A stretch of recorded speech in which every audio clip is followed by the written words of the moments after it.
Hey, and welcome into the channel. My name is Chad, and I talk specifically about Chiefs news and then some other news around the NFL. And in the NFL today, we got some big news, which is the increase in salary cap numbers. Now, the increase is way more than they thought it was going to be.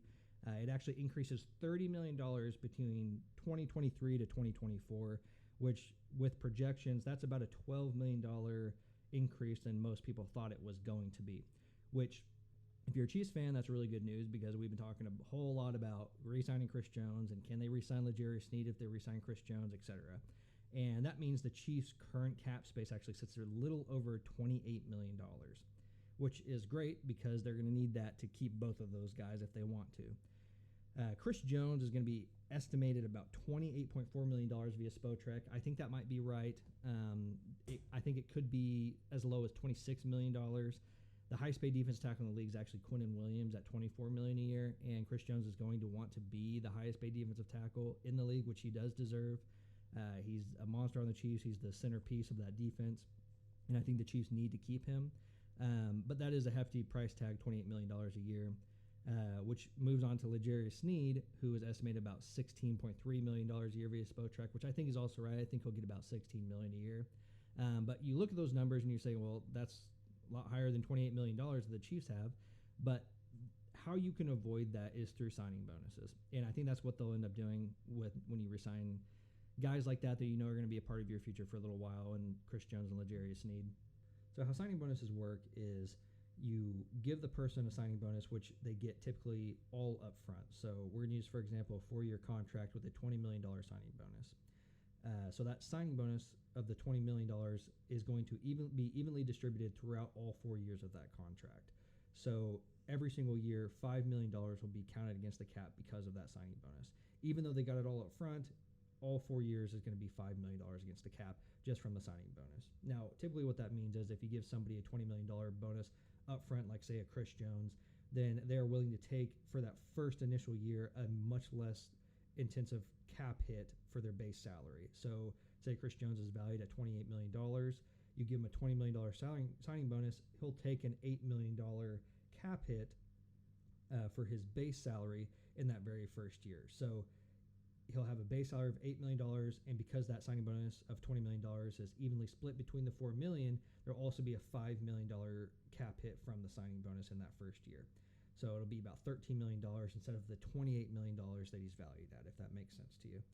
Now, the thing with signing bonuses is when you sign them, they are all fully guaranteed. So that player, no matter what, is going to have that money guaranteed. And if you give Chris Jones a 4-year deal with a $20 million contract, say you want to cut him right away in that first year, well, there's a thing called dead cap, which is that allotted money that is owed to that player.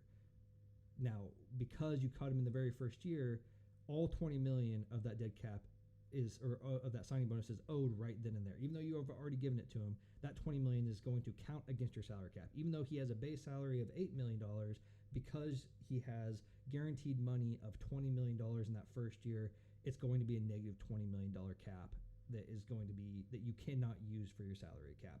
Now, say in year 2, it goes down to $15 million because it's evenly distributed, remember. Year 3, it goes down to $10 million. Year 4, it's $5 million. Then year 5, after that contract would be up, there's no more dead cap space that goes against the cap. That is how they're going to be able to keep those guys, but that's not going to leave a whole lot of money for possibly re-signing some guys. They need to re-sign their draft picks that are going to be chosen here in, I believe, May. So how else could they free up money to not only sign those guys, but maybe sign a free agent, re-sign some guys, then you're going to need to sign those draft picks. And that's going to come into cutting players. And the first cap casualty I think is going to happen is cutting MVS, Marquez Valdez-Scantling. His cap hit is just under $14 million right now, but his dead cap is only $2 million, which is where that signing bonus comes in. This is the last year of his contract, so that dead cap money is much lower because it's the last year on his contract. If you did cut him, the Chiefs will save just under $12 million, which is a ton of money. And he did not have much production this year. I think he was I'd have to look at the numbers. I don't have them on the top of my head, but I think he had just a little over 300 yards, 1 touchdown. He had a decent playoff run, but a lot of those catches were very easily He had the one pretty bad catch where he had about a 5-yard gain. I think this was in the Super Bowl, and then he went back, to a negative 2-yard loss. And this was during a key moment. It was either in overtime or the last drive in the fourth quarter where the Chiefs were going for it on fourth down every single play. So I think he's all but gone already, which leads to other possible cap casualties, which moves on for me to Justin Reed. Justin Reed, his cap hit at the moment is just over $14 million. His dead cap is only $3.5 million. So if you did cut him, this also works with trading, by the way, as well. And I think Justin Reed has trade value. But if you cut him or trade him, you're going to save a little over $10 million in cap space, which is a large amount. And I think when people talk about re-signing Chris Jones, then also re-signing Sneed, a lot of it is, can they re-sign both of them? But also, if they had to choose, who are they choosing between, Chris Jones or Sneed? I don't think it's actually a conversation about do they keep Chris Jones over Sneed or vice versa. I think it's actually they can keep Chris Jones, but would you rather have Justin Reed or Sneed? Because they're going to be a similar cap hit, and I would personally take Sneed over Justin Reed. In my opinion, Sneed is a top 5 cornerback in the league. He fits the SPAG system so incredibly well, as we know. And Justin Reed, as he is good, he has that trade value. You could possibly get rid of him with that, but his cap number is so high, and I don't think he's personally lived up to the cap number. I think Spotrac estimates him at like $7 million a year, which is about right for me. He's played well for the Chiefs, had a very good postseason, specifically Super Bowl, but I think he's worth moving on from if the Chiefs needed that cap room. And if they even need more cap room, there's one more casualty that might be a thing, which would be Charles Omenihu. His cap hit is just under $11 million. His dead cap is $3.7 million that would go against the cap that they cannot spend. So that would save just over $7 million in cap hit. But the issue with this is he did tear his ACL against the Ravens in the AFC Championship game, which I know if you were to cut an injured player, you have to come to an injury settlement. Now, I don't know the specifics about if that entire injury settlement goes against the cap, if it's just the dead cap that goes against it or whatever. But this is also another potential player that could be re-signed. He may not see the field until, possibly week 6, even further into the season. And will he be 100% right when he comes back from ACL tear? Probably not. So that might be a good option to move from if the Chiefs can possibly do it. Now, if they were to cut all 3 of those guys, then that would bump the cap all the way up to $58 million, just over $58 million, which obviously you can re-sign Chris Jones, you can re-sign Sneed with that, and you can possibly re-sign some bigger name players, maybe a Teron Smith from Dallas, who was a second-year All-Pro this year to play left tackle, maybe a few wide receivers. You're probably not going to get a major wide receiver, number 1 wide receiver with that money still, because you got to understand that in the future next year, you're going to have Creed Humphrey, Trey Smith, and Nick Bolton all coming up off their salary cap. Also Noah Gray, and you're going to need money there to sign those guys as well, which you can have this similar approach where you give them a large signing bonus, and it doesn't count as much against the cap than this next year when they get signed. But the other thing is, if the Chiefs don't use all their cap space this year, then they can choose to roll it over to the next season. So that's a big help there as well, which could lead to them also re-signing the Creed Humphreys and the Trey Smiths and Nick Boltons, etc.